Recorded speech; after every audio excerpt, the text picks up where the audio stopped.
ओम शांति। अपने प्यारे बच्चों के लिए ईश्वर का संदेश। 18 दिसंबर 2025। आज की मुरली का टाइटल है, बाबा ने कहा, मीठे बच्चे, बेहद का बाबा आया है तुम बच्चों का ज्ञान से श्रृंगार करने। ऊंच पद पाना है तो सदा श्रृंगारे हुए रहो। प्रश्न, किन बच्चों को देखकर बेहद का बाप बहुत खुश होते हैं? उत्तर, जो बच्चे सर्विस के लिए एवर रेडी रहते हैं, अलौकिक और पारलौकिक दोनों बाप को पूरा फॉलो करते हैं, ज्ञान योग से आत्मा को श्रृंगारते हैं, पतितों को पावन बनाने की सेवा करते हैं। ऐसे बच्चों को देख बेहद के बाप को बहुत खुशी होती है। बाप की चाहना है मेरे बच्चे मेहनत कर ऊंच पद पाएं। ओम शांति। रूहानी बाप रूहानी बच्चों प्रति कहते हैं, मीठे मीठे बच्चों, जैसे लौकिक बाप को बच्चे प्यारे लगते हैं, वैसे बेहद के बाप को भी बेहद के बच्चे प्यारे लगते हैं। बाप बच्चों को शिक्षा सावधानी देते हैं कि बच्चे ऊंच पद पाएं। यही बाप की चाहना होती है, तो बेहद के बाप की भी यह इच्छा रहती है। बच्चों को ज्ञान और योग के गहनों से श्रृंगारते हैं। तुमको दोनों बाप बहुत अच्छी रीति श्रृंगारते हैं कि बच्चे ऊंच पद पाएं। अलौकिक बाप भी खुश होते हैं तो पारलौकिक बाप भी खुश होते हैं। जो अच्छी रीति पुरुषार्थ करते हैं उन्हों को देख कर गाया भी जाता है, फॉलो फादर। दोनों को फॉलो करना है। एक है रूहानी बाप, दूसरा फिर है यह अलौकिक फादर। तो पुरुषार्थ कर ऊंच पद पाना है। बाप सृष्टि के आदि मध्य अंत का राज समझाते हैं। तुम स्वदर्शन चक्रधारी हो, तुम्हारी बुद्धि में सारा चक्र फिरता रहता है, तो उससे तुम्हारे पाप कट जाते हैं। बाकी श्री कृष्ण ने कोई स्वदर्शन चक्र चलाकर हिंसा नहीं की। वहाँ तो न लड़ाई की हिंसा होती, न काम कटारी चलती है, डबल अहिंसक होते हैं। इस समय तुम्हारी 5 विकारों से युद्ध चलती है, बाकी और कोई युद्ध की बात ही नहीं।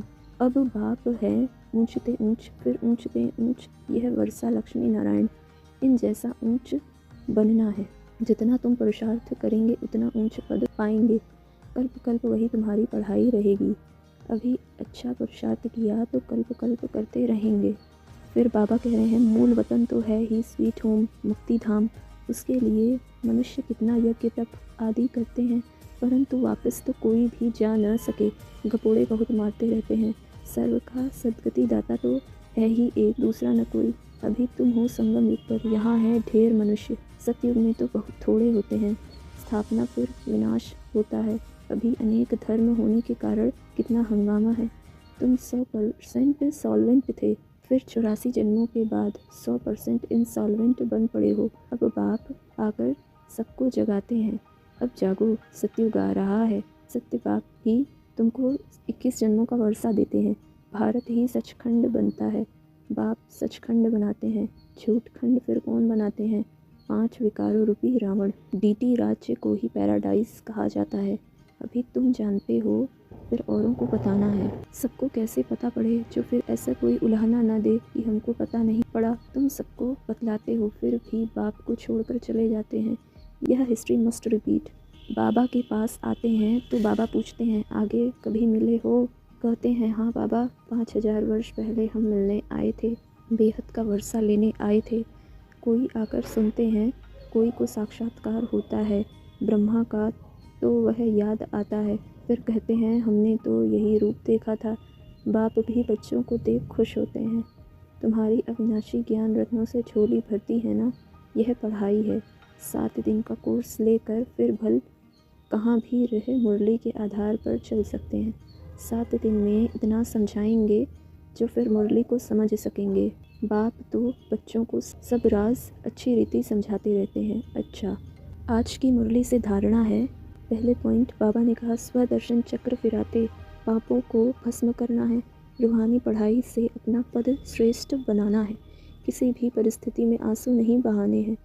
दूसरी पॉइंट, यह वानप्रस्थ अवस्था में रहने का समय है, इसलिए वनवाह में बहुत साधारण रहना है, न बहुत ऊंच न बहुत नीच। वापस जाने के लिए आत्मा को संपूर्ण पावन बनाना है। आज की मुरली से वरदान है। बाबा कह रहे हैं, सदा मोल्ड होने की विशेषता से संपर्क और सेवा में सफल होने वाले सफलता मूर्त भव। जिन बच्चों में स्वयं को मोल्ड करने की विशेषता है, वह सहज ही गोल्डन एज की स्टेज तक पहुंच सकते हैं। जैसा समय, जैसा सर्कमस्टांस हो, उसी प्रमाण अपनी धारणाओं को प्रत्यक्ष करने के लिए मोल्ड होना पड़ता है। मोल्ड होने वाले ही रियल गोल्ड हैं। जैसे साकार बाप की विशेषता देखी, जैसा समय, जैसा व्यक्ति, वैसा रूप। ऐसा फॉलो फादर करो तो सेवा और संपर्क सब में सहज ही सफलता मूर्त बन जाएंगे। आज की मुरली से स्लोगन है, जहाँ सर्व शक्तियाँ हैं वहाँ निर्विघ्न सफलता साथ है। जहाँ सर्व शक्तियाँ हैं वहाँ निर्विघ्न सफलता साथ है। अव्यक्त इशारे, अब संपन्न व कर्मातीत बनने की धुन लगाओ। बाबा कह रहे हैं, जैसे साकार में आने जाने की सहज प्रैक्टिस हो गई है, वैसे आत्मा को अपनी कर्मातीत अवस्था में रहने की भी प्रैक्टिस हो। अभी अभी कर्मयोगी बन कर्म में आना, कर्म समाप्त हुआ फिर कर्मातीत अवस्था में रहना, इसका अनुभव सहज होता जाए। सदा लक्ष्य रहे कि कर्मातीत अवस्था में रहना है। निमित्त मात्र कर्म करने के लिए कर्मयोगी बने, फिर कर्मातीत। अच्छा, ओम शांति।